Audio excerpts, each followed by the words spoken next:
થઈ જાય તો આપણે કાંઈ વાંધો નહીં, ચાલો.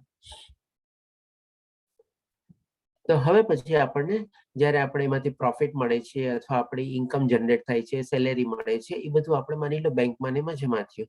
આ બેંકમાં ને એમાં જમા થયું પછી આપણે આપણી જે જીવન જરૂરિયાત હોય માની લો એમાંથી આપણે ઇન્કમ ડ્રો કરી અને આપણે પેલા ભગવાનને આપણે કંઈક ને કંઈક એમાંથી સમર્પિત કર્યું, અર્પિત કર્યું અને એ પૈસા કે પછી આપણે આપણી જે જીવન જરૂરિયાતની બધી ચીજોને આપણે બધું ઘરમાં લાવ્યા, ખાવા પીવાની વાનગી આ તે બધું બનાવ્યું.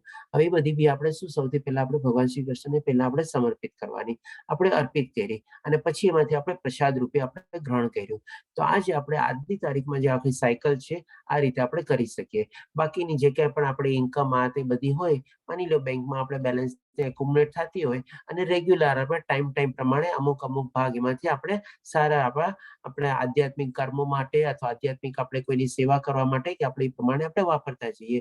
તો આ પ્રમાણે આપણે આપણી જે ઇન્કમનો જે પોર્શન હોય એ આપણે ભગવાનને રેગ્યુલર કોર્સમાં આપણે સમર્પિત અથવા અર્પિત કરતા જઈએ અને એવી રીતે આપણે આપણી પાપ વૃત્તિમાંથી બધાથી આપણે છુટકારો મેળવી શકીએ. આપણે ચોર બી ન ગણાઈએ, આપણા મુક્તિના દ્વાર બી ખુલી જાય અને દેવી દેવતાઓ અને બધા લોકો આપણી ઉપર હંમેશા પ્રસન્ન રહીએ. અને આ બધું ચીજ ન કરીએ તો ડેફિનેટલી આપણે રિઝલ્ટ જાણી ગયા છે. તો આ એક આપણી આખી સાયકલથી આપણે કેવી રીતે આપણે કર્મ કરવા જોઈએ આજની તારીખમાં. હવે ડેફિનેટલી આજની તારીખમાં આપણે જે આ યજ્ઞ જે છે એ યજ્ઞની પરિભાષા શું છે તો એ આપણે જરાક સમજી લઈએ. તો ડેફિનેટલી જ્યારે સતયુગ હતો ત્યારે શું છે બધા અલગ અલગ મેડિટેશન ની બધું કરતા, જંગલમાં એમાં જઈને અમુક વર્ષો પછી જ્યારે વનપ્રસ્થ અને સંન્યાસ લેતા ત્યારે ત્યાં જઈને ધ્યાન કરતા અને ભગવાનની પ્રાપ્તિ કરતા. પછી આવ્યો ત્રેતાયુગ. ત્રેતાયુગમાં આપણે જોયું પ્રમાણે અગ્નિને બધા દ્વારા બલિદાન થતું, યજ્ઞ થતા, મોટા મોટા યજ્ઞ કરીને દેવી દેવતાઓ ખુશ થતા, એ લોકો પાસેથી પ્રસન્ન થઈને વરદાન બી મળતા અને બધા આપણને અનુષ્ઠાનને બધા બી થતા. પછી હવે દ્વાપર યુગ. તો દ્વાપર યુગમાં આપણે પછી અગ્નિમાંથી થોડું ઘણું રિપ્લેસમેન્ટ થઈ ગયું મંદિર. ઘણા બધા આપણા મંદિરો દ્વાપર યુગમાં બંધાયેલા છે. ત્યારે લોકો શું કરતા, ભાઈ મંદિરમાં જતા, ભગવાનની ત્યાં પૂજા અર્ચના સ્તુતિ પ્રાર્થના કરતા, મંદિરોમાં બીજે થોડું ઘણું કામકાજ ને બધું હોય કામકાજ કરતા, પોતાની સેવા આપતા અને જેટલું બધું યોગદાન ને બધું હોય એ બધું બી કરતા, દ્રવ્યદાન બી કરતા અને બાકી બધું બી કરતા. આ રીતે બધા એ લોકો પોતાનું ભગવાનનું યજ્ઞ કરતા. હવે આપણે છીએ અત્યારે કળિયુગમાં. તો કળિયુગમાં આપણે આ યજ્ઞ કેવી રીતે કરવાનો અને એમાં પણ પાછું અત્યારે કોરોના કાળ જેમાં મંદિર બી બધા બંધ છે. આપણે તો આપણે શું છે કે ભાઈ હરે કૃષ્ણનો જાપ કરવો એ જ આપણે યજ્ઞ છે અને આ હરે કૃષ્ણનો જાપ કરવો એ જે યજ્ઞ આપણે કહીએ છીએ કલયુગમાં એનું ઓરિજિન કેવી રીતે છે એ પણ આપણે શાસ્ત્રમાં હવે સમજી લઈએ કે શાસ્ત્રમાં બી અલગ અલગ જગ્યાએ ક્યાં ક્યાં આનો સંદર્ભ આપેલો છે. સૌ પ્રથમ આપણે જોઈએ શ્રીમદ ભાગવતમ 11મા સ્કંદ 5મા અધ્યાયમાં 32મા શ્લોકમાં આપણે લખેલું છે કે ભાઈ હરે કૃષ્ણ કૃષ્ણ કૃષ્ણ હરે હરે હરે રામ રામ રામ હરે હરે એનો મંત્ર કરવો એ જ આપણે કલયુગમાં આપણા મુક્તિનો અથવા ભગવાનની આપણે યજ્ઞ કરવાનો અથવા ભગવાનની સ્તુતિ કરવાનો રસ્તો છે. બીજો કોઈ રસ્તો છે નહીં.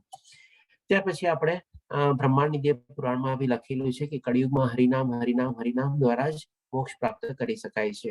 હરિનામ સિવાય કળિયુગમાં મોક્ષનો બીજો કોઈ રસ્તો નથી, બીજો કોઈ રસ્તો નથી, બીજો કોઈ રસ્તો નથી. કૃષ્ણ અને કૃષ્ણ વિના નામ અવિભાજ્ય છે. કળિયુગમાં કૃષ્ણ પોતે હરિનામના રૂપમાં અવતાર લે છે. સમગ્ર વિશ્વનો ઉદ્ધાર હરિનામ દ્વારા શક્ય છે. આપણે જોશું આ પુરાણમાં બધી આખું ડિસ્ક્રિપ્શન લખેલું છે. ચૈતન્ય મહાપ્રભુજીનો જે પોતે કૃષ્ણ બનના અવતાર રૂપે આવેલા હતા, કઈ જગ્યાએ એમનો જન્મ થશે, કોણ માતા પિતા હશે, કેવા એમનો દેહ રંગ હશે, ક્યાં પોતે પ્રચાર કરશે, બધું ચીજ આપણે આ બ્રહ્માંડ પુરાણમાં લખેલું છે અને એમાંથી જ આપણે લખેલું છે કે ભાઈ હરિનામનો જપ કરવો એ એકમાત્ર જ રસ્તો છે આપણી મુક્તિ માટેનો. પછી આપણે ભગવાન શ્રીમદ ભાગવતમાં ભગવદ ગીતામાં બી આપણે જોશું 10મા અધ્યાયમાં ભગવાન શ્રી કૃષ્ણ કહે છે કે બધા મંત્રોમાં ઓમનો જાપ હું પોતે છું. ત્યાર પછી હવે ભગવાન શ્રી કૃષ્ણ આપણને થોડું બીજું ચીજ સમજાવે છે 19મા શ્લોકમાં. તેથી કર્મફળમાં આસક્ત થયા વગર મનુષ્ય પોતાનું કર્તવ્ય સમજીને નિરંતર કર્મ કરતા રહેવું જોઈએ. કારણ કે અનાસક્ત રહીને કર્મ કરવાથી મનુષ્ય પરમેશ્વરની પ્રાપ્તિ કરે છે. હવે આમાં ભગવાન શ્રી કૃષ્ણ આપણને બે ચીજ સમજાવે છે કે એક તો આપણે કે નિરંતર એટલે કે કન્ટિન્યુઅસ આપણી લાઈફમાં આપણે કર્મ કરવું જોઈએ. આપણે કર્મને ક્યારેય આપણે છોડવું ન જોઈએ કે જેમ ભગવાન શ્રી કૃષ્ણે કીધું ને આપણા જીવન નિર્વાહ માટે બી કર્મ તો જરૂરી છે. આજે શું આપણે આપણો શ્વાસ લેવાનો છોડી દેશું? રિટાયરમેન્ટ થઈ ગયા એટલે શ્વાસ નહીં લઈએ? Definitely not. શ્વાસ તો લેવાના જ છીએ તો એ પણ તો એક કર્મ છે. એટલે પછી બીજું એક ચીજ કે આપણને ભગવાન શ્રી કૃષ્ણ કહે છે કે કર્મફળમાં આસક્ત થયા વગર, એટલે કે આપણે કોઈ પણ જાતની કર્મફળની ઈચ્છા રાખ્યા વગર આપણે મનુષ્ય પોતાનું કર્તવ્ય સમજીને as a matter of duty નિરંતર કર્મ કરતા રહેવું જોઈએ. બે ચીજ આપણને કર્મ કરવાની આપણને સમજાવે છે.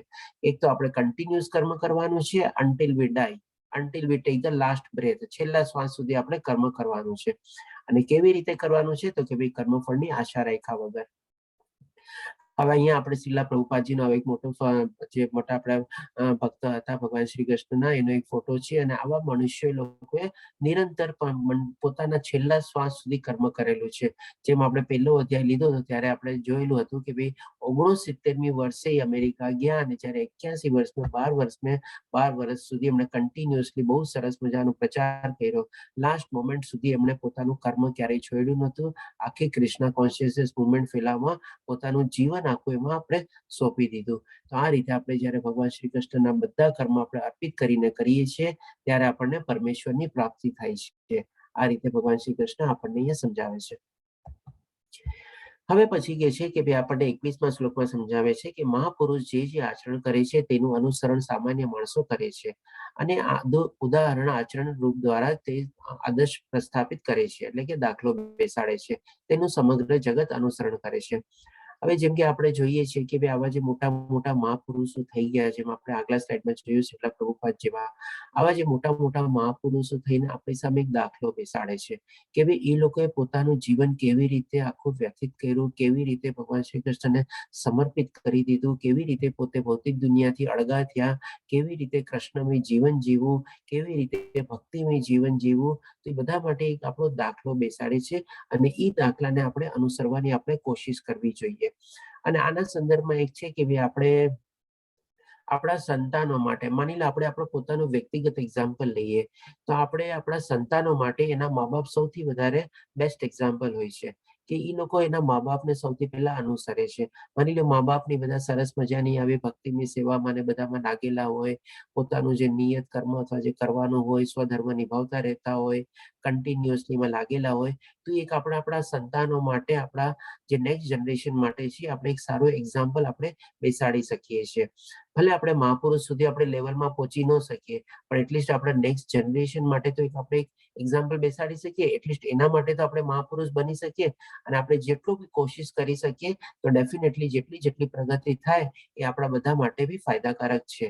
તો આ રીતે જો આપણે આપણો એક એક્ઝામ્પલ બેસાડીએ અને આપણા નેક્સ્ટ જનરેશન માટે કે ભાઈ આપણે સરસ મજાની આપણે આવી રીતે કર્મ કરવાની વૃત્તિથી આપણે આગળ વધીએ, નહીં કે ખાલી ભૌતિક દુનિયામાં જ આપણે એમાં રચ્યા પચ્યા રહીએ અને એના જ આપણે એને ભોગવવા માટે જ આપણે આખું જીવન કાઢી નાખીએ. તો ડેફિનેટલી કોઈ આપણે બેટર એક્ઝામ્પલ આપણા નેક્સ્ટ જનરેશન માટે છોડીને નથી જતા, કારણ કે એ લોકો આપણને જ અનુસરવાના છે અને આપણને જોઈને એ લોકો કોપી કરવાના છે અને આપણને જોઈને જ એ લોકો પોતાનું જીવનમાં આચરણ કરવાના છે અને આપણને જોઈને જ એ લોકો બધી નવી નવી હેબિટો અપનાવવાના છે.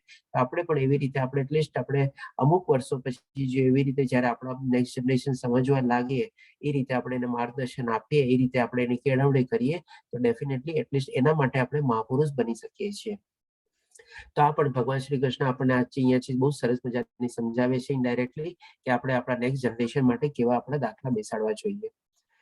પછી 26મા શ્લોકમાં ભગવાન શ્રી કૃષ્ણ કહે છે વિદ્વાન મનુષ્યોએ સકામ કરવામાં. હવે અહીંયા ભગવાન શ્રી કૃષ્ણ થોડીક આપણને ચેતવણી બી આપે છે કે વિદ્વાન મનુષ્ય એટલે કે જે માણસોને આ બધી ચીજનું જ્ઞાન છે એને શું કરવું જોઈએ તો કે સકામ કર્મોમાં આસક્ત એવા અજ્ઞાની લોકોના મનને વિચલિત કરવા જોઈએ. એટલે કે જે માણસ જ્ઞાની છે, આ બધું ચીજ જાણે છે અને સારો એક્ઝામ્પલ ની બેસાડવા માંગે છે, હવે એની સામે બીજા માણસો બી હોય ઘણા કે જે છે સકામ માણસો, એટલે કે કર્મમાં આસક્ત છે. એટલે કે આસક્ત કેવી રીતે છે તો કે ફળ માટે આસક્તિ છે. એને અલગ અલગ ફળોની ઈચ્છા છે, મારે આ જોવે છે, મારે ઓલું જોવે છે, મારે આમ કરવું છે, તેમ કરવું છે, ઓલાને મળવું છે, આ જગ્યાએ જવું છે. અનેક અનેક ચીજો, વસ્તુઓ અને જગ્યા, ત્રણ ચીજના આકર્ષણ હોય છે. અને શું કામ હોય છે એના માટે ભગવાન શ્રી કૃષ્ણ શું વળ્યું આપે છે તો કે અજ્ઞાની લોકો, કારણ કે લોકોની પાસે જ્ઞાન નથી એટલા માટે એ લોકો અજ્ઞાની છે અને આમાં આમ જ પડ્યા છે. એને ભગવાન શ્રી કૃષ્ણ કહે છે કે જ્ઞાની માણસોએ વિચલિત કરવા જોઈએ નહીં. પણ એના માટે બહુ સરસ મજાનું સોલ્યુશન બી બતાવે છે. એ શું કહે છે કે તેમને કર્મનો ત્યાગ કરવા માટે પ્રોત્સાહન આપવું જોઈએ નહીં. હવે ગમે તેમ કરીને કર્મ તો કરે છે, ચાલો નિયત ધર્મ તો નિભાવે છે, સારી રીતે પોતાનું કર્મ બી કરે છે, ખાલી એને ફળની આસક્તિ છે. એટલા માટે ભગવાન શ્રી કૃષ્ણ કહે છે કે એને કર્મ કરતા રોકવો જોઈએ નહીં. એટલે કે એને ડાયવર્ટ ન કરવો જોઈએ. એનો જે ભલે સકામ કર્મ તો સકામ કર્મ, સારા કર્મ તો કરે છે, ખરાબ કર્મ તો નથી કરતો કોઈ. એટલે કે આપણે 5મા અધ્યાયમાં એ બી જાણશું કે વિકર્મ, અકર્મ અને આધ્યાત્મિક કર્મ શું છે, અથવા તો સકામ કર્મ શું છે. એટલે કે જે સકામ કર્મો કરતો હોય, ફળની આશા સાથે કરતો હોય, ઠીક છે, એને કરવા દો. પરંતુ સાથે સાથે શું એને થોડું ઘણું સમજાવવાનું કે પરંતુ ભક્તિભાવપૂર્વક કર્મમાં વ્યસ્ત રહેવા માટે પ્રેરણા આપવાની. આપણે એને રોકવાનું નથી, પણ આપણે એને ઇન્સ્પાયર કરવાનો છે, આપણે એને મોટિવેટ કરવાનો છે, આસ્તે આસ્તે આસ્તે સ્લોલી કરીને, કે જેથી ધીરે ધીરે કૃષ્ણ ભાવનામૃતનો વિકાસ થઈ શકે. એટલે આપણી સામે આવું કોઈ માણસ હોય કે જે ભૌતિક દુનિયામાં ઘણો બધો રચ્યો પચ્યો હોય, પણ સારું કરે છે ને બરાબર છે, પોતાનો સ્વધર્મ નિભાવે છે અને સરસ રીતે બધું એન્જોય કરે છે, કોઈ ખોટું કરતો નથી, ત્યારે આપણે એને બી રોકવાનું નહીં, પણ એને આપણે સમજાવવાનું આસ્તે આસ્તે કે જો તું આ ચીજને આવી રીતે કરીશ ને તો તને આ વધારે બેનિફિટ મળશે. અને આ જે બેનિફિટ મળશે ને એ પરમાનન્ટ બેનિફિટ છે, નહીં કે આજે તને લાગે છે કે મને આમાં સુખ છે, આમાં આનંદ છે, એમાં એ તો ટેમ્પરરી છે. કારણ કે આજે અત્યારે આ છે, કાલે મટી જશે, કાલે પાછી નવી ચીજ ઊભી થશે. એટલે કે તારું મન હંમેશા વિચલિત જ રહેશે, તને કોઈ જગ્યાએ પરમાનન્ટલી સુખ અને આનંદ નહીં મળે. પણ જો તું આવી રીતે આ ભાવનાથી કર્મ કરીશ, એકવાર ટ્રાય કરીને તો જો, તને કેટલું સરસ સુખ અને આનંદ મળશે. એકવાર ભગવાનનું નામ તો લે આરામથી, સરસ રીતે ટ્રાય તો કર, કોશિશ તો કર, એક માળા જપવાનું બી તો કોશિશ કર, તને જો કેટલો સરસ આનંદ મળશે. અને એ આનંદમાં તને અલૌકિક આનંદ રહેશે, તારું મન બી વિચલિત નહીં થાય, મન બી શાંત રહેશે. એટલે આવી રીતે આપણે એને પ્રોત્સાહિત કરવાનું છે, આપણે એને વિચલિત નથી કરવાનું અથવા એને ડાયવર્ટ નથી કરવાનું. આપણે આ રીતે ભગવાન શ્રી કૃષ્ણ આપણા માટે એક એડવાઇસ આપે છે. પછી 27મા શ્લોકમાં કહે છે, જીવ મિથ્યા અહંકારના પ્રભાવથી મોહગ્રસ્ત થઈને પોતાની જાતને સમગ્ર કાર્યોનો કરતા માની લે છે, પણ હકીકતમાં ભૌતિક પ્રકૃતિના 3 ગુણો દ્વારા તે થતા હોય છે. હવે આ ચીજને સમજવા માટે છે ને હું આપને એક એક્ઝામ્પલ આપીશ. જેમ કે માની લે આપણે એક ગ્રાઇન્ડર અથવા મિક્સી હોય, એમાં શું છે 3 બટન હોય, માની લે 1 2 3 અને એક સ્ટોપનું બટન હોય. હવે આપણે કાંઈ બી ચીજ એમાં મિક્સીમાં ગ્રાઇન્ડરમાં નાખી, આપણે એને પીસવા માટે, માની લો આપણે કોઈ બી દાળને પીસવી છે, આપણે કે અડદની દાળ કે વોટ એવર ઇટ ઇઝ, કોઈ અથવા કોઈ ફ્રૂટ્સનો જ્યુસ બનાવવા માટે કે કાંઈ બી જે જેને પસંદ આવે એ પ્રમાણે લઈ લેજો. બધા ગ્રાઇન્ડર ને મિક્સી જોયા હશે ને, કંઈક ને કંઈક ક્યારેક ને ક્યારેક યુઝ બી કર્યું હશે એ પ્રમાણે. તો આપણે બધી ચીજ એમાં નાખી, બધી ચીજ નાખ્યા પછી આપણે શું કરીએ, બટન દબાવીએ. બટન દબાવી અને પછી સરસ મજાની ગ્રાઇન્ડ થઈ જાય, પીસાઈ જાય, અને પછી આપણે એને પાછા બીજા પોટમાં આપણે બહાર કાઢી લઈએ. હવે મિક્સી અથવા ગ્રાઇન્ડર પોતે એમ સમજીને બેસી જાય કે આ તો મારા કારણે પીસાણી છે, તો એ શું સાચું છે? Definitely not. સૌથી પહેલા તો ઇલેક્ટ્રિસિટીથી ગ્રાઇન્ડર ચાલ્યું છે, એટલે કે ઇલેક્ટ્રિસિટી એમાં આવી. હવે ઇલેક્ટ્રિસિટીનું બી બટન કોણે દબાવ્યું? તો કે આપણે દબાવ્યું. એટલે કે આપણા દ્વારા ઇલેક્ટ્રિસિટી, જે આપણે ઇલેક્ટ્રિસિટીને કંટ્રોલ કરીએ છીએ બટન દ્વારા, આપણે સમજીએ કંટ્રોલ કરીએ છીએ ઇલેક્ટ્રિસિટીને, આપણે કંટ્રોલ કરી અને એ મશીન ગ્રાઇન્ડરને આપણે ઇલેક્ટ્રિસિટી આપી, અને એ ગ્રાઇન્ડર પછી ફરવા લાગ્યું અને બધી ચીજ પીસાઈ ગઈ. અને પછી ગ્રાઇન્ડર આવીને બહાર આવીને કે આ દાળ તો મેં પીસી છે, આ જ્યુસ તો મેં કાઢ્યો છે, તો શું સાચું છે? ખોટું છે ને? તો હવે આ જ એક્ઝામ્પલને આપણે આપણા ઉપર એપ્લાય કરીએ. આપણે જ્યારે આ ભૌતિક દુનિયામાં આવેલા છીએ, ત્રિગુણી માયા સાથે બંધાયેલા છે, એમાં પણ 3 બટન છે, સતોગુણ, રજોગુણ અને તમોગુણ, અને એ બધાના નિયંત્રણ છે ઉપરમાં ભગવાન શ્રી કૃષ્ણ. એટલે કે આપણે અહીંયા ભૌતિક દુનિયામાં આવીને જે કંઈ પણ કાર્ય કરીએ છીએ, અને આપણે કર્યા પછી આપણે ક્રેડિટ લઈએ, આ કામ તો મેં કર્યું, આ કામ તો મારા કારણે થયું, આ કામ તો હું નહોતો ન થાત, આ કામ તો મેં આવી રીતે કર્યું. જો ક્રેડિટ લઈએ તો એ સાચી વાત છે? Definitely not.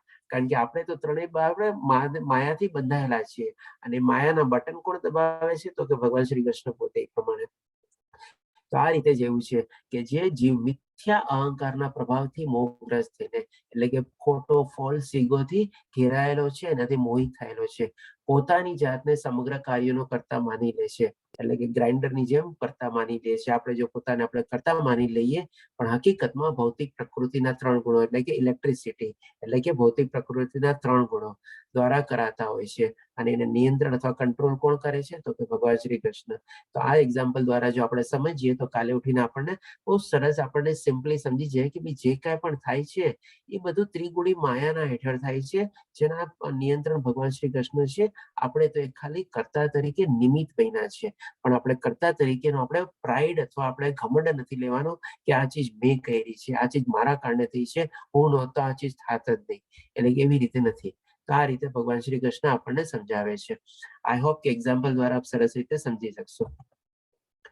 પછી હવે 36મા શ્લોકમાં ભગવાન શ્રી કૃષ્ણ કહે છે, અર્જુન પૂછે છે કે હે વૃષ્ણવંશી, જાણો કે બળજબરીથી તેમાં પરોવાયો હોય તેમ મનુષ્ય ઈચ્છતો ન હોવા છતાં પાપ કર્મમાં સાથે પ્રેરિત થાય છે. એટલે કે અહીંયા અર્જુન બહુ સરસ મજાનો એક પ્રશ્ન પૂછે છે. જ્યારે ભગવાન શ્રી કૃષ્ણ આ ચીજ આખી સમજાવે છે, મેકેનિઝમ સમજાવે છે એને કે કેવી રીતે માણસ કર્મ કરે છે ત્રિગુણના માયા હેઠળ આવીને, અને પોતાને કરતા અથવા જે કે ને ડુઅર તરીકે માની બેસે છે પોતાના મોહ અથવા પોતાના ઈગો દ્વારા. એટલા માટે હવે અહીંયા અર્જુનને પ્રશ્ન થાય છે કે ઘણીવાર તો એવું થાય છે કે ભાઈ માણસ પાપ કર્મ કરવા પ્રત્યે કેમ પ્રેરિત થાય છે, પોતે ઈચ્છતો નથી હોવા છતાં તો બી શું કામ પ્રેરિત થાય છે. તો આનું બી ભગવાન શ્રી કૃષ્ણ છે ને બહુ સરસ રીઝન આપે છે, અને 3 દાખલા દ્વારા સમજાવે છે આપણને. સૌ પ્રથમ તો ભગવાન શ્રી કૃષ્ણ 37મા શ્લોકમાં કહે છે કે ત્રિગુણી માયા જે છે એમાં રજોગુણના દ્વારા જે બધું ઉત્પન્ન થાય છે અને થાય છે. પછી 38મા શ્લોકમાં ભગવાન શ્રી કૃષ્ણ 3 એક્ઝામ્પલ આપે છે. એ 3 એક્ઝામ્પલને આપણે સમજી લઈએ કે જેવી રીતે અગ્નિ ધુમાડાથી, દર્પણ ધૂળથી, અથવા ત્રીજો એક્ઝામ્પલ ભ્રૂણ ગર્ભાશયથી આવૃત રહે છે, તેવી જ રીતે જીવાત્મા કામ વડે વિભિન્ન માત્રામાં આવૃત રહે છે. હવે ભગવાન શ્રી કૃષ્ણ આનું રીઝન આપે છે કે ભાઈ શું કામે આપણે જાણતા હોવા છતાં અથવા તો ઈચ્છતા હોવા ન છતાં બી આપણે શું કામે આપણે પાપ વૃત્તિમાં આપણે આવૃત થઈએ છીએ. તો સૌ પ્રથમ આપણે અહીંયા ભગવાન શ્રી કૃષ્ણ જે પ્રમાણે 3 એક્ઝામ્પલ આપે છે, પહેલા આપણે આને લઈએ.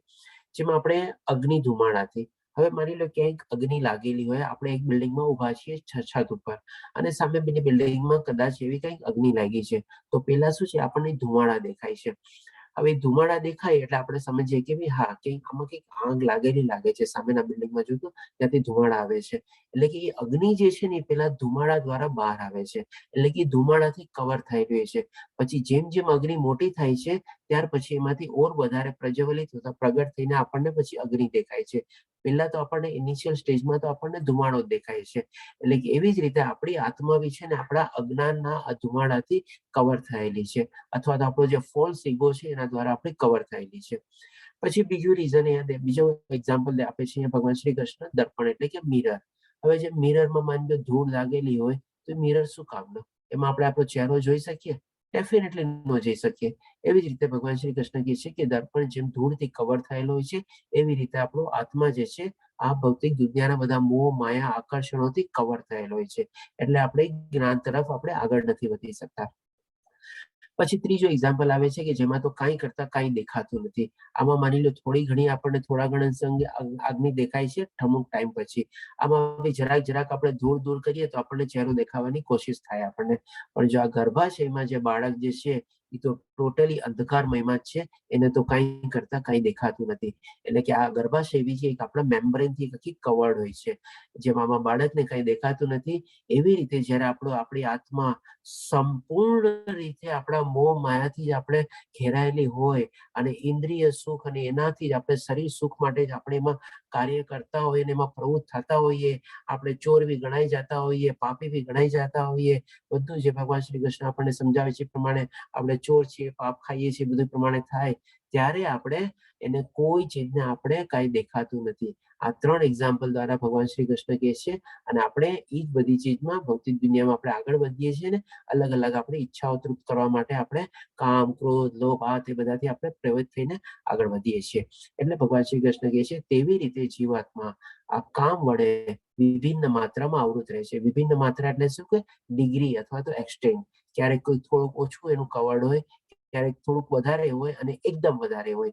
એવી રીતે આ 3 માત્રા છે. આ સૌથી લોએસ્ટ માત્રામાં કવર્ડ છે, આ એનાથી વધારે કવર્ડ છે, અને આ સૌથી વધારે કવર્ડ છે.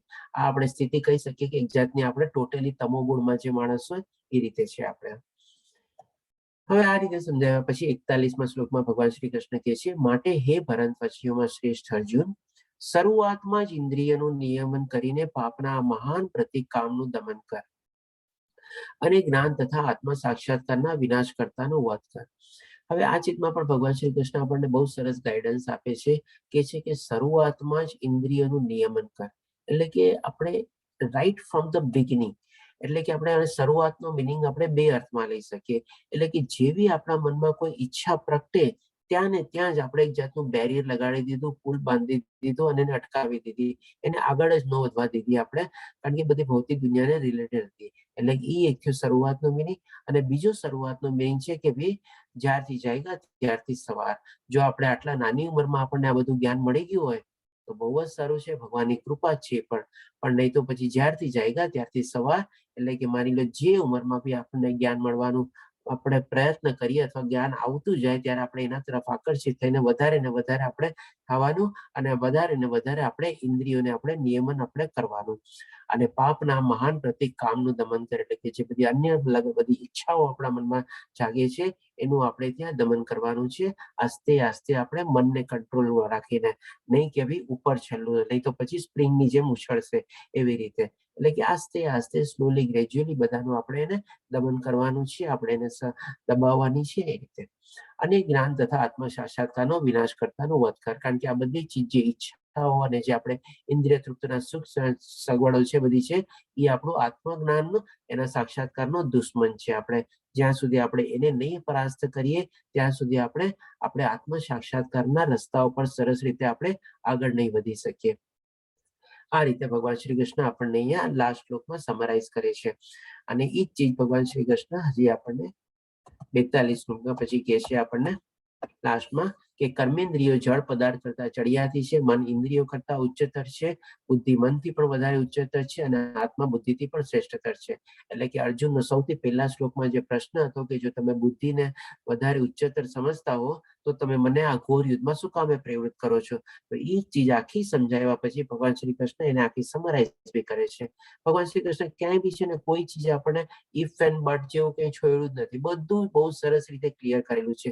એટલે એ ચીજ આખી પેલા શ્લોકને અને આ શ્લોકને તમે વાંચો તો એ ભગવાન શ્રી કૃષ્ણ સમરાઈઝ કરીને એ જ અર્જુનને કહે છે કે કર્મેન્દ્રિય એટલે કે બાધી આપણી જે જ્ઞાનેન્દ્રિય કર્મેન્દ્રિય છે બધી જળ પદાર્થ કરતા, એટલે કે ભૌતિક દુનિયાના જેટલા બી બધા જળ પદાર્થો જે છે એના કરતા ચડિયાતી છે. મન ઇન્દ્રિયો કરતા બી ચડિયાતું છે અને પછી આપણે મન કરતા બી ચડિયાતી બુદ્ધિ છે અને બુદ્ધિ કરતા બી ચડિયાતું આપણે આત્મજ્ઞાન છે. એટલે કે ભગવાન શ્રી કૃષ્ણ આપણને અહીંયા મેક્રો થી લઈને માઇક્રો અને માઇક્રો થી લઈને મેક્રો ની આખી જર્ની કમ્પ્લીટ કરાવે છે. કારણ કે આમાં શું છે, જે કર્મેન્દ્રિય ને જળ ઇન્દ્રિયો જે છે બધી બહુ મોટી મોટી આપણને દેખાય છે પણ સૌથી વધારે વીકેસ્ટ છીએ આપણે. એટલે કે આપણે મેક્રો થી આપણને માઇક્રો જાશું. એટલે કે બધા જળ પદાર્થોથી લઈને આપણને આત્મા સુધીની જર્ની કરાવે છે. એટલે કે એકદમ માઇક્રોમાં માઇક્રો જે કેટલું સૂક્ષ્મ છે અને પ્લસ સાથે સાથે એકદમ વીકેસ્ટ થી લઈને સ્ટ્રોંગેસ્ટ સુધી જે આપણે જળ પદાર્થો જે બધા છે સૌથી કમજોર છે અને સૌથી સ્ટ્રોંગેસ્ટ છે આપણે જે સૌથી વધારે સૂક્ષ્મ છે એટલે કે સૌથી વધારે માઇક્રો છે એ આપણી આત્મા સૌથી વધારે સ્ટ્રોંગ છે. એટલે કે day by level by level ભગવાન શ્રી કૃષ્ણ આપણને કહે છે કર્મેન્દ્રિયો જળ પદાર્થ કરતા ચડિયાતી છે, મન એના કરતા સૂક્ષ્મ છે પણ એના કરતા વધારે સ્ટ્રોંગ છે અને મન કરતા બી બુદ્ધિ વધારે ઓર સૂક્ષ્મ છે, એ પણ મનથી પણ વધારે સ્ટ્રોંગ છે અને સૌથી વધારે સૂક્ષ્મ આપણે આત્મા છે પણ સૌથી વધારે સ્ટ્રોંગ અથવા પાવરફુલ એ ચીજ છે. એટલે આ રીતે ભગવાન શ્રી કૃષ્ણ આપણને આખી મેક્રો થી માઇક્રો અને વીકેસ્ટ થી લઈને સ્ટ્રોંગેસ્ટ સુધીની જર્ની કરાવે છે. તો આ એક જસ્ટ એનું પિક્ટોરિકલ રિપ્રેઝન્ટેશન છે જેમ આપણે અહીંયા અલગ અલગ 5 ઇન્દ્રિયો છે આપણી, પાંચે છે ઇન્દ્રિયો અને કર્મેન્દ્રિયો કેવી રીતે બધા ઘોડા રૂપી આપણે છે, બધા આમ તેમ ભાગતા જ હોય છે, આ જોવે ઓલું જોવે તે જોવે. અને આ બધા જે મન જે છે આપણું દોરડા છે, જો મન દ્વારા દોરડા આપણે કંટ્રોલમાં એટલે કે લગામમાં આપણે આપણા હાથમાં રાખીએ તો આપણી ઇન્દ્રિયો આપણા વશમાં રહી શકે, નહીં તો પછી ઇન્દ્રિયો તો આપણને જેમ ફાવે ત્યાં આપણે લઈ જવાની છે. અને આ રીતે પછી આપણને મન કરતા પણ વધારે પાવરફુલ છે આપણી બુદ્ધિ. એટલે કે મન કેવી રીતે કેળવાય છે, આપણે બુદ્ધિ કેવી રીતે કેળવાય છે તો કે આત્મજ્ઞાન મેળવીને. અને આ આપણે લાસ્ટમાં આપણે આત્મા બેઠી છે. જો આપણે આત્મજ્ઞાનને બધું નથી કેળવતા આપણો બિચારો આત્મા તો કેટલો પીડિત થાય છે અને કેટલું બધું થાય છે, કારણ કે આપણા બધા ઘોડા તો આમ તેમ બધા વાગવાના છે. જેમ કે રસ્તામાં ગાડી આમ તેમ જાતી હોય તો પાછળમાં બિચારો જે બેઠો હોય એને કેટલી તકલીફ થાય. આજે જેમ કે ઇવન ફ્લાઇટમાં બી આપણે જેમ ઘણી વાર ટર્બ્યુલન્સ ને બધું આવે છે તો આપણે કેવા બધા હાલવા માંડીએ છીએ આમ તેમ, બિચારાની આત્મા રસ્તા ઉપર શું હાલત થવાની જો આપણે બધી ઇન્દ્રિયોને આવી રીતે આમ બધી આગતી ભાગતી હોય તો. એટલે કે આપણે આત્મજ્ઞાન મેળવીને આપણે એને સંતુષ્ટ કરવાની છે. તો હવે આ જ રીતે એક સિમ્પલ લેવલ છે. આપણે આ સ્લાઇડ આપણે 2 વાર કવર કરશું, એકવાર અત્યારે કવર કરશું ને એકવાર હજી આપણે 18મા અધ્યાયમાં કવર કરશું. આપણે અત્યારે સંક્ષિપ્તમાં સમજી લઈએ કે માની લો કોઈ માણસ પોતાના શરીર સુખ માટે જીવતો હોય અથવા તો પોતાની ઇન્દ્રિય સુખ માટે જીવતો હોય કે ભાઈ ખાવું પીવું ને મોજ કરવું, તો એ એક જાતની આપણે પશુની જિંદગી જીવે છે, કારણ કે પશુ બી કરી શકે છે. તો પછી માણસ અને પશુમાં કોઈ ફરક ન રહે. અને એવી જ રીતે વિષાયુક્ત એટલે કે થોડી ઘણી હવે કે ભાઈ ચાલો પોતે પોતાની બેઝિક નેસેસિટીઝ પૂરી કરી, ખાવું પીવું મોજ કરવું, પછી જઈને થોડું ઘણું આપણે અલગ પોતાના કપડા લીધા, અલગ અલગ સિઝન પ્રમાણે પ્રોટેક્ટ કરવા માટે રહ્યો, પોતાનું એક ઘર લીધું, એટલે કે એ પણ વિષયયુક્ત સ્થળ છે. એટલે કે થોડું ઘણું હાયર લેવલ છે, પણ છે તો બધું ઇન્દ્રિય સુખ માટે, પોતાના શરીર સુખ માટે જ છે. પછી એનાથી હાયર લેવલ આવે છે કે ભાઈ માની લો થોડું ભૌતિક દુનિયાનું જ્ઞાન લીધું, કોઈ ડિગ્રી લીધી, આ લીધી તે લીધી, અને થોડું ઘણું કમાવા લાગ્યું, એટલે કે થોડું માનસિક સ્તર ઉપર જીવે છે, પણ હજી સુધી એને આ બધું જ્ઞાન મળ્યું નથી. અને પછી એનાથી ઉપર આવે છે બૌદ્ધિક સ્તર, એટલે કે ભાઈ થોડું ઘણું હવે આત્મજ્ઞાન લીધું, એને કોશિશ કરી, બધું જાણવાની સમજવાની કોશિશ કરી, એ રીતે ભગવાનને અર્પિત કરીને પોતે પોતાના કર્મ કરે છે, કૃષ્ણમય ભાવનાથી કર્મ કરે છે, અને એ રીતે પછી એમાં આગળ પ્રયાસ કરતા માની લ્યો હવે એને થોડુંક આધ્યાત્મિક સ્તર ઉપર પોતે જીવવા લાગ્યો કે ના ભાઈ હું જે કંઈ કરું છું બધું મારે કૃષ્ણમયને અર્પિત કરીને કરવું જોઈએ, એ ભાવનાથી કરવું જોઈએ, મારે એને અર્પિત કરીને સમર્પિત કરીને કરવું જોઈએ, કે જેથી કરીને ચોરનો ગણાવ, પાપીનો ગણાવ, મારા મુક્તિના દ્વાર ખુલે. આ બધું સમજે છે, અને આપણે કહી શકીએ થોડું ઘણું આધ્યાત્મિક સ્તર ઉપર માણસ જીવે છે. તો આપણે ડેફિનેટલી કોશિશ કરવાની છે આપણે આધ્યાત્મિક સ્તર ઉપર અત્યારે આપણે જીવવાની, કારણ કે એમાંથી જ આપણા મુક્તિના દ્વાર ખુલશે. તો આ રીતે આપણો અહીંયા ત્રીજો અધ્યાય પૂરો થાય છે. હવે આમાં જો કોઈને પ્રશ્ન હોય તો આપણે લઈ શકીએ છીએ. વાંચા કલ્પતરુભાઈ કૃપા સિંધુ એવ છે પતિતાનાં પાવનીં વૈષ્ણવ નમો નમઃ. હરે કૃષ્ણ કૃષ્ણ કૃષ્ણ હરે હરે, હરે રામ રામ રામ હરે હરે. ચાલો કોઈને પ્રશ્ન હોય તો હવે આપણે લઈ શકીએ છીએ, ટાઈમ છે આપણી પાસે.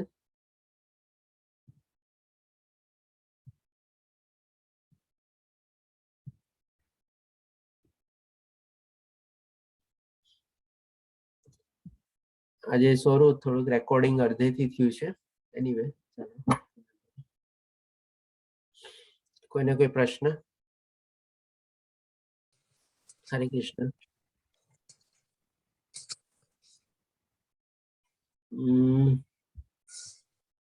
ઉજ્જસ પ્રભુજીનો એક પ્રશ્ન છે, અહીંયા ચેટ બોક્સમાં જોઉં છું.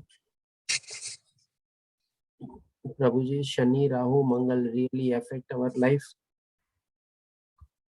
ઉજ્જસ પ્રભુજી, ડેફિનેટલી હું કહીશ કે ટાઈમિંગ તમારે આપણે જે આજે છે ને થોડોક અલગ ટોપિક છે, આનાથી રિલેટેડ નથી, પણ અસર તો કરે છે.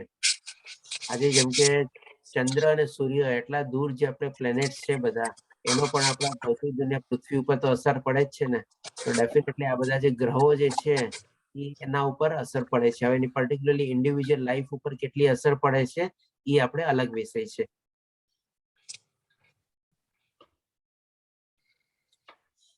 હરે કૃષ્ણ.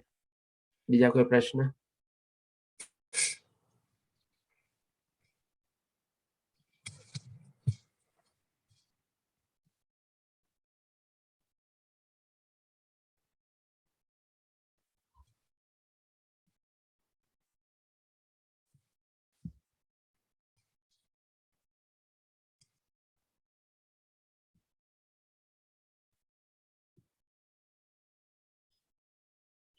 ચાલો કોઈ પ્રશ્ન ન હોય તો આજે આપણે વિરામ લઈએ.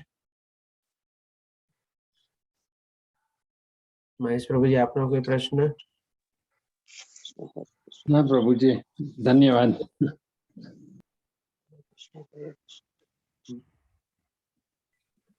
ઓકે, ચાલો હરે કૃષ્ણ, જય શ્રી કૃષ્ણ. હરે કાલે આપણે કૃષ્ણ ચોથા પ્રભુજી. અધ્યાયમાં મળશું. જ્ઞાન કૃષ્ણ. વિજ્ઞાન. હરે કૃષ્ણ પ્રભુ. હરે કૃષ્ણ. હરે કૃષ્ણ. હરે કૃષ્ણ. હરે કૃષ્ણ.